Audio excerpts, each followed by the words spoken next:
کہ کعبہ شریف بھی ایک پتھر سے بنا ہوا ہے تو ہم لوگ سجدہ اسی کی طرف کرتے ہیں، تو کیا یہ اس کے بارے میں ہمیں ان کو کیا جواب دوں؟ بھائی صاحب نے اچھا سوال کیا، غیر مسلم نے بھی آپ سے اچھا سوال کیا. صحیح سوال ہے بھائی. اگر شرک اسلام میں حرام ہے تو آپ مسلمان جب نماز پڑھتے تو کعبہ کو سجدہ کیوں کرتے؟ سوال اچھا ہے. جس کو جواب نہیں بولیں گے نا شیطانی سوال ہے. تو اگر ہم پوچھیں گے بھائی کیوں یہ غلط ہے اسلام میں، جواب نہیں پتا ہے تو لوگ بولیں گے شیطانی سوال ہے. سوال تو بھائی صحیح سوال ہے میرے حساب سے. اور یہ سارے سوالوں کا جواب آپ اگر ویب سائٹ پہ جائیں گے irf.in میں، عام سوال ہے، کوئی نیا سوال نہیں میرے لیے، عام سوال ہے. اس کا جواب یہ ہے کہ کوئی بھی مسلمان کعبہ کی عبادت نہیں کرتا. کعبہ ہمارے لیے قبلہ ہے، دشا ہے، ایک ڈائریکشن ہے.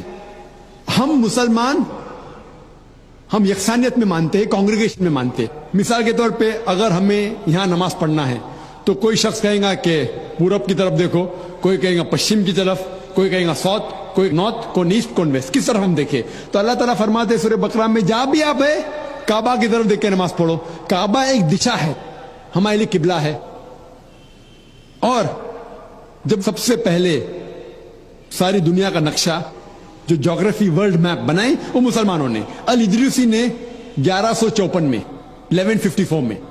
اور جب مسلمان جغرافی ورلڈ میپ بناتے تھے تو ساؤتھ پول اوپر تھا اور نارتھ پول نیچے تھا اور کعبہ بیچ میں تھا. یہ ویسٹرنرز انگریز لوگ آئے اور میپ کو الٹا کیا، نارتھ پول اوپر ساؤتھ پول نیچے، بٹ پھر بھی الحمدللہ کعبہ سینٹر میں ہی ہے، بیچ میں ہی ہے. تو دنیا کے کوئی بھی حصے میں آپ کعبہ کی طرف دیکھ کے آپ نماز پڑھو. ہم جب مکہ جاتے ہیں عمرہ کے لیے یا حج کے لیے تو ہم کعبہ کے گول طواف کرتے ہیں. کعبہ کے گول طواف کرتے، سرکم ایمبولیٹ. کیوں کرتے؟ کیونکہ اللہ کا حکم ہے، اللہ کے رسول کا حکم ہے، کرتے ہیں. لیکن لاجیکلی سوچ سکتے ہیں کہ ہر دائرے کا، ہر سرکل کا ایک ہی سینٹر ہے، ایک ہی بیچ کا ایسا سینٹر ایک ہے.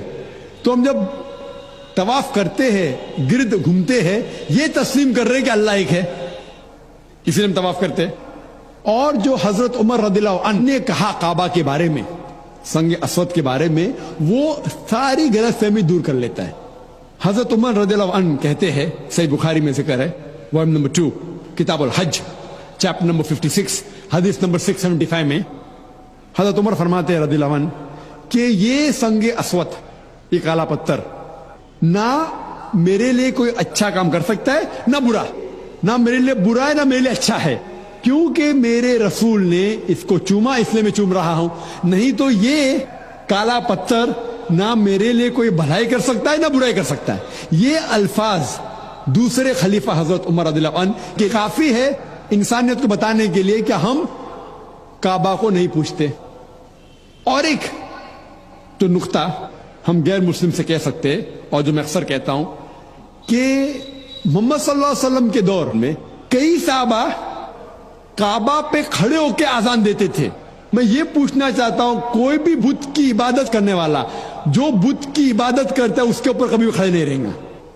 تو صحابہ کعبہ پہ کھڑے ہو کے، حضرت بلال رضی اللہ عنہ وہ کعبہ پہ کھڑے ہو کے اذان دیتے تھے. یہ صاف ہے کیونکہ ہم کعبہ کی عبادت نہیں کرتے، اسی لیے صحابہ کعبہ پہ کھڑے ہو کے بھی اذان دیتے تھے. Hope the answers the question.